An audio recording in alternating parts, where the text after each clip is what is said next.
नमस्कार।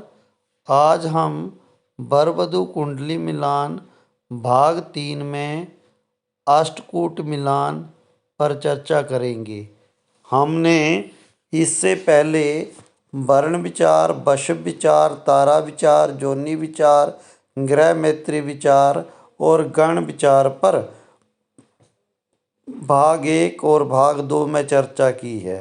अब अंतिम अष्टकूट के 2 कूट मुकुट विचार और नाड़ी विचार बनते हैं। इस पर विस्तार पूर्वक चर्चा की जाएगी।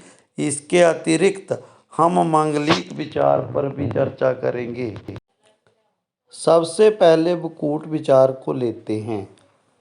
वर वधू के मिलान में मुकुट विचार का अपना विशेष महत्व होता है। इसमें गुणों की अधिकतम संख्या 7 आती है। तो इसे किस तरह से करना है, इसे करते हैं। सबसे पहले मुकुट विचार जानने के लिए हम वर की राशि से लेके कन्या की राशि तक गिनते हैं और फिर कन्या की राशि से वर की राशि तक गिना जाता है और दोनों में अंतर देखा जाता है कि दोनों में कितना अंतर आया। अगर ये अंतर 2 12, 5 9 या 6 8 हो तो इसे अच्छा नहीं माना जाता, इसे अशुभ माना जाता है। बाकी अगर कोई भी अंतर आए तो इसे शुभ माना जाता है। इसे समझने के लिए एक उदाहरण लेते हैं। मान लीजिए वर की राशि मेष है और कन्या की राशि भी मेष है। तब दोनों में अंतर 1 1 हुआ, क्योंकि जब हम मेष को मेष तक गिनेंगे तो 1 ही आएगा और पुनः फिर से हम मेष से मेष तक गिनेंगे तो भी 1 ही प्राप्त हुआ। अगर वर की राशि मेष है और कन्या की राशि वृष है, जिसको वृष बोलते हैं, तो इनमें अंतर 2 12 का हुआ, क्योंकि जब हम मेष राशि से वृष राशि तक गिनेंगे तो 1 2 अंतर 2 आएगा, जबकि हम पुनः वृष राशि से मेष तक गिनेंगे तो अंतर 12 आएगा। इसे गिनने का तरीका होता है वृष, मिथुन, कर्क, सिंह, कन्या, तुला, वृश्चिक, धनु, मकर, कुंभ, मीन और फिर अंत में मेष। इस तरह से गिना जाता है, बीच में कोई राशि छोड़ी नहीं जाती है। इन्हीं अंतरों के आधार पर मुकुट दोष के 3 प्रकार माने गए हैं। पहला प्रकार द्विद्वादशक होता है, दूसरे को नवपंचक कहते हैं, तीसरा षडाष्टक, जिसको ज्योतिष में खड़ाष्टक बोलेंगे, खड़ाष्टक कहते हैं। सबसे पहले द्विद्वादशक को लेते हैं। जब वर और वधू दोनों की राशियों का अंतर 2 12 प्राप्त होता है तो हमें समझ लेना चाहिए कि मुकुट का द्विद्वादश योग बन गया है। जिन वर वधू को द्विद्वादश योग बन जाता है उनके जीवन में पैसे का अभाव रहता है। कई बार निर्धनता लंबे समय तक बनी रहती है, पैसा लंबे समय तक घर में नहीं टिक पाता है, या यूँ कह लीजिए कि लक्ष्मी का घर में वास नहीं होता है। गृहस्थ जीवन में पैसे का अभाव ही रहता है। अब हम द्विद्वादश दोष के प्रहार देखते हैं। पहली बात बड़े ध्यान से देखनी है, लड़के की राशि से लड़की की राशि अगर दूसरे स्थान पर है तो जीवन में धन का अभाव ही रहता है, पैसा घर में नहीं टिकता है। उदाहरण के लिए अगर लड़के की राशि मेष और कन्या की राशि वृष है तो इस स्थिति में घर में धन का अभाव ही रहेगा। लेकिन इसके उल्ट अगर लड़के की राशि से कन्या की राशि 12वीं है, 12वें स्थान पर है तो कन्या धन देने वाली होती है, धन का अभाव नहीं रहता। दूसरी स्थिति होती है कि अगर वर और वधू दोनों के राशि स्वामी आपस में मित्र हैं या दोनों के राशि स्वामी एक ही हैं तो भी द्विद्वादश दोष का परिहार हो जाता है, अर्थात द्विद्वादश दोष नहीं लगता है। तीसरी एक स्थिति और होती है, ये सिर्फ एक ही राशि में होती है। अगर लड़के की राशि सिंह है और कन्या की राशि कन्या है तो भी द्विद्वादश दोष अविचारणी हो जाता है, अर्थात ये दोष नहीं लगता है। दूसरी तरह का बकूट दोष नपुंसक होता है, अर्थात इसे नपुंसक कहते हैं। जब वर की राशि से वधू की राशि का अंतर 5-9 होता है, अर्थात दोनों की राशियों का अंतर जब 9-5 होता है तो इसे नपुंसक कहते हैं।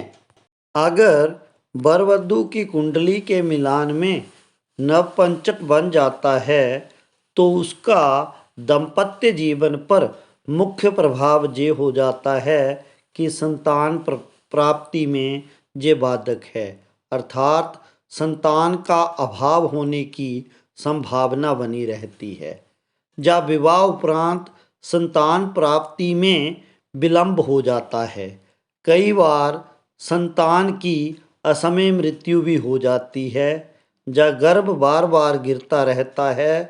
कुल मिला के पति पत्नी को संतान संबंधी दुख सताता रहता है। आइए अब नपुंसक का परिहार भी देख लेते हैं। पहली कंडीशन इसमें ये होती है कि वर की राशि से कन्या की राशि 5वीं तथा कन्या की राशि से वर की राशि अगर 9वीं होती है तो इसे शुभ नपुंसक माना जाना चाहिए। इसका संतान पर कोई प्रभाव नहीं रहता है। दूसरी बात में मीन कर्क राशि का नपुंसक, वृश्चिक कर्क राशि का नपुंसक, मिथुन कुंभ राशि का नपुंसक और कन्या मकर राशि का नपुंसक ये अविचारणीय हैं, क्योंकि इनके राशि स्वामी आपस में मित्र हैं। ये नपुंसक परिहारित माने गए हैं। यदि वर और कन्या दोनों के राशि स्वामी आपस में मित्र हों, मान लीजिए एक का राशि स्वामी मंगल है, दूसरे का राशि स्वामी गुरु है, अर्थात ये मित्र हैं। या दोनों के नवांश स्वामी, अगर राशि स्वामी मित्र नहीं है तो नवांश स्वामी देखने हैं। अगर वे मित्र हैं तो भी नपुंसक दोष का परिहार हो जाता है, अर्थात नपुंसक दोष नहीं लगता है। तीसरी तरह का बकूट दोष खड़ाष्टक दोष होता है, जिसको षडाष्टक लेकिन ज्योतिष में खड़ाष्टक बोलते हैं, अर्थात 6 और 8 का अंतर। वर और वधू दोनों के राशि स्वामियों का अंतर या दोनों की राशियों का स्वामी अंतर 6-8 होता है तो उसे खड़ाष्टक दोष बनता है। मान लीजिए एक की राशि अगर मेष है और दूसरे की राशि कन्या है तो खड़ाष्टक दोष बन जाएगा।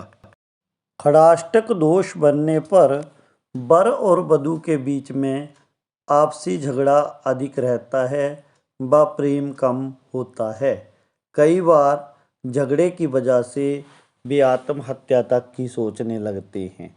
या एक कारण और भी होता है कि खड़ाष्टक दोष बनने पर 2 में से एक की मृत्यु भी हो जाती है। कई बार निकट बंधुओं को भी मृत्यु तुल्य कष्ट भोगने पड़ते हैं और सगे संबंधियों के साथ भी वर और वधू की अधिक नहीं बनती है। इसलिए मिलान में इसे त्याज्य माना गया है, अर्थात इस तरह के मिलान को छोड़ दिया जाता है। खड़ाष्टक दो प्रकार के होते हैं, मित्र खड़ाष्टक और शत्रु खड़ाष्टक। मित्र खड़ाष्टक होने पर अधिक फर्क नहीं पड़ता है, लेकिन शत्रु खड़ाष्टक बने तो वर और वधू में से एक की मृत्यु हो जाती है, अर्थात हानि अधिक होने की संभावना बनी रहती है। अगर खड़ाष्टक दोष बन ही जाए तो आइए इसके परिहार के बारे में जानते हैं कि क्या ये खड़ाष्टक, जिसको षडाष्टक लिखा है, ये षडाष्टक दोष या खड़ाष्टक दोष टूटता भी है या नहीं। तो इसकी पहली कंडीशन होती है, अगर वर की राशि मेष, कन्या की राशि वृश्चिक, इसको इसी तरह से पढ़ूंगा, मेष वृश्चिक, वृक तुला, मिथुन मकर, कर्क धनु, सिंह मीन तथा कन्या कुंभ हो तो ये जो है वो खड़ाष्टक शुभ खड़ाष्टक होता है। वर और वधू को खड़ाष्टक दोष नहीं लगता, या कह लीजिए कि खड़ाष्टक दोष समाप्त हो जाता है, क्योंकि इन राशियों के स्वामी आपस में मित्र होते हैं।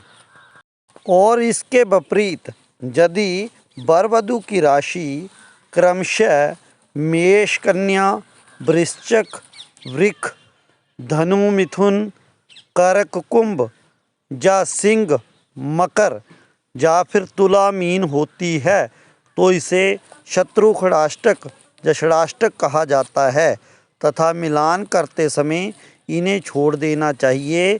ये खड़ाष्टक अधिक घातक होते हैं, इन्हें शुभ नहीं माना जाता है।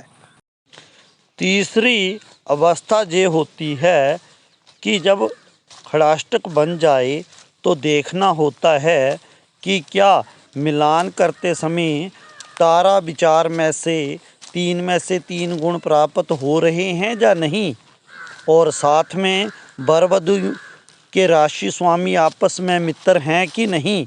अगर 3 में से 3 गुण प्राप्त हो रहे हैं और वर और वधू के राशि स्वामी आपस में मित्र हैं या दोनों के राशि स्वामी एक ही हैं तो भी खड़ाष्टक दोष का परिहार माना जाता है। आइए इसे इस टेबल की सहायता से सुगमता से समझते हैं। इसमें संपूर्ण बकूट दोष बता रखा है, जिसमें द्विद्वादश, नवपंचक और खड़ाष्टक तीनों दोष शामिल हैं। एक तरफ वर की राशियां दे रखी हैं, जो मेष से लेके मीन तक 12 राशियां होती हैं, सभी इस टेबल में हैं। दूसरी तरफ कन्या की राशियां मेष से लेके मीन तक दे रखी हैं। अब क्या करेंगे कि दोनों की राशियों को देखेंगे, वर और वधू की राशि को, और उसे टेबल के हिसाब से देखेंगे। अगर मान लीजिए वर की राशि मेष और कन्या की राशि सिंह है तो 0 गुण प्राप्त हुआ, अर्थात या तो द्विद्वादश दोष बना, या खड़ाष्टक बना, या फिर जो है वो नवपंचक बन गया। ध्यान से देखेंगे, वर की राशि से अगर कन्या की राशि तक गिनेंगे तो ये 5 आएंगे, मेष वृक मिथुन कर्क और सिंह। इस तरह से जब सिंह से लेके पुनः मेष राशि तक गिनेंगे तो भी हमारे पास 9 का अंतर प्राप्त होगा, जिसे हम सिंह, कन्या, तुला, वृश्चिक, धनु, मकर, कुंभ, मीन और पुनः मेष तक गिनेंगे। इसी तरह से इस टेबल के आधार पर सुगमता से देखा जा सकता है कि क्या कोई दोष बनता है या नहीं। उसी के बाद राशियों का अंतर गिनना चाहिए और उसका परिहार देखना चाहिए। अष्टकूट में 8वां विचार नाड़ी विचार होता है। नाड़ी विचार जानने के लिए वर और वधू दोनों के नक्षत्र देखने होते हैं, क्योंकि नाड़ी विचार का निर्धारण नक्षत्रों के आधार पर ही किया जाता है। आपको बता दें कि नाड़ियाँ 3 प्रकार की होती हैं, जा तो आदि नाड़ी होगी, जा मध्य होगी, जा अंत्य होगी। नक्षत्र के आधार पर पता चल जाता है कि वर या वधू में से किसकी नाड़ी आदि है, किसकी मध्य है और किसकी अंत्य है। दोनों की एक ही नाड़ी होना अच्छा नहीं माना जाता है। आइए नक्षत्र के आधार पर नाड़ी ज्ञान प्राप्त कर लेते हैं। जैसे कि आपको बताया गया है कि कुल 27 नक्षत्र होते हैं, जिसमें अगर अश्विनी नक्षत्र हो तो आदि नाड़ी, भरणी में मध्य नाड़ी, कृतिका में अंत्य नाड़ी, रोहिणी में अंत्य नाड़ी, मृगशा में मध्य नाड़ी, आद्रा में आदि नाड़ी, पुनर्वसु में आदि नाड़ी और पुष्य में मध्य नाड़ी होती है। अश्लेषा में अंत्य नाड़ी, मघा में अंत्य नाड़ी, पूर्वा फाल्गुनी में मध्य नाड़ी, उत्तरा फाल्गुनी में आदि नाड़ी, हस्त नक्षत्र में आदि नाड़ी, चित्रा नक्षत्र में मध्य नाड़ी, स्वाति में अंत्य नाड़ी, विशाखा नक्षत्र में अंत्य नाड़ी, अनुराधा में मध्य नाड़ी, ज्येष्ठा में आदि नाड़ी और मूला में भी आदि ही नाड़ी होती है। मूला के बाद पूर्वाषाढ़ा नक्षत्र में मध्य नाड़ी, उत्तराषाढ़ी नक्षत्र में अंत्य नाड़ी, श्रवण नक्षत्र में अंत्य नाड़ी, धनिष्ठा में मध्य नाड़ी, शतभिषा में आदि नाड़ी, पूर्वा भाद्रपद नक्षत्र में आदि नाड़ी, उत्तरा भाद्रपद नक्षत्र में मध्य नाड़ी और रेवती नक्षत्र में अंत्य नाड़ी होती है। हमें वर और वधू दोनों के नक्षत्र देखने चाहिए और उनके आधार पर नाड़ी का पता लगा लेना चाहिए। अगर वर और कन्या दोनों की एक ही नाड़ी आ जाए, जैसे मैंने पहले बताया कि एक ही नाड़ी आना अच्छी बात नहीं है, तो नाड़ी दोष बन जाता है तथा ये अशुभ मानी जाती है। तथा नाड़ी के 8 गुण होते हैं, तो 8 गुणों में से कोई भी गुण नहीं मिलता, 0 गुण ही प्राप्त होता है। आइए इसे इस तालिका से समझते हैं। मान लीजिए एक तरफ वर की नाड़ी दे रखी है और एक तरफ कन्या की नाड़ी। अगर वर और कन्या की दोनों की नाड़ी आदि होगी तो 0 गुण प्राप्त होगा। अगर दोनों की मध्य होगी तो भी 0 गुण प्राप्त होगा। अगर दोनों की अंत्य होगी तो भी 0 ही गुण प्राप्त होगा। अगर दोनों की नाड़ियाँ अलग अलग होंगी तो 8 में से 8 गुण प्राप्त हो जाते हैं। जब 0 बने तो समझ जाना चाहिए कि नाड़ी दोष बन गया। नाड़ी दोष बनने पर वर और वधू में विवाह उपरांत एक का स्वास्थ्य अच्छा नहीं रहता है। अब जानते हैं कि अगर नाड़ी दोष बन ही जाए तो क्या उसका कोई परिहार भी होता है। तो नाड़ी दोष का परिहार किस तरह से होता है, इसे देखने के लिए हम निम्न बिंदुओं से गुजरेंगे। पहली बात, नंबर 1, वर और कन्या दोनों की राशि एक ही हो परंतु नक्षत्र अलग अलग हों तो नाड़ी दोष नहीं लगता है। नंबर 2, वर और कन्या दोनों के जन्म नक्षत्र एक ही हों परंतु राशियां भिन्न भिन्न हो जाएं तो भी नाड़ी दोष नहीं बनता है। नंबर 3, वर और कन्या दोनों के नक्षत्र एक ही हों, राशियां भी एक ही हों, लेकिन नक्षत्र चरण भिन्न भिन्न हो जाएं तो भी नाड़ी दोष का परिहार हो जाता है। जैसे मान लीजिए एक ही नक्षत्र है और उसके 4 चरण होते हैं, वर का पहला और कन्या का चौथा, जब वर का दूसरा या कन्या का तीसरा नक्षत्र चरण है तो भी नाड़ी दोष का परिहार हो जाता है। चौथी बात ये है कि नाड़ी दोष विशेष रूप से ब्राह्मणों के लिए ही विचारणीय होता है, परंतु फिर भी अन्य जातियों के लोगों को भी इस पर विचार कर लेना चाहिए। अब एक मुख्य बात, जो विचार करने योग्य है। अगर किसी के मिलान में गण, बकूट एवं नाड़ी दोष का परिहार हो जाता है, अर्थात ये दोष टूट जाते हैं, तो आधे गुण मिल जाते हैं।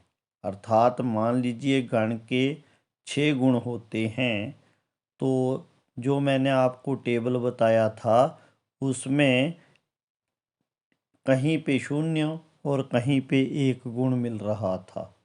तो गण दोष का परिहार होने पर 0 के स्थान पर 3 व 1 के स्थान पर 4 गुण हो जाते हैं। अगर बकूट दोष का परिहार हो जाता है तो 7 गुण के आधे यानी 3.5 गुण, 3.5 गुण मिल जाते हैं। तो जहाँ भी टेबल में 0 आएगा तो 0 की जगह परिहार होने पर हम 3.5 गुण जानेंगे या पढ़ेंगे। इसी तरह से अगर नाड़ी दोष का परिहार होता है या नाड़ी दोष टूट जाता है तो 0 के स्थान पर 4 गुण मिल जाते हैं। या यूँ कह लीजिए कि 8 के आधे गुण मिल जाते हैं, अर्थात 0 के स्थान पर 4 गुण हो जाएंगे। अगले वीडियो में हम मंगलिक दोष एवं इसके परिहार के बारे में जानेंगे। Thanks for watching.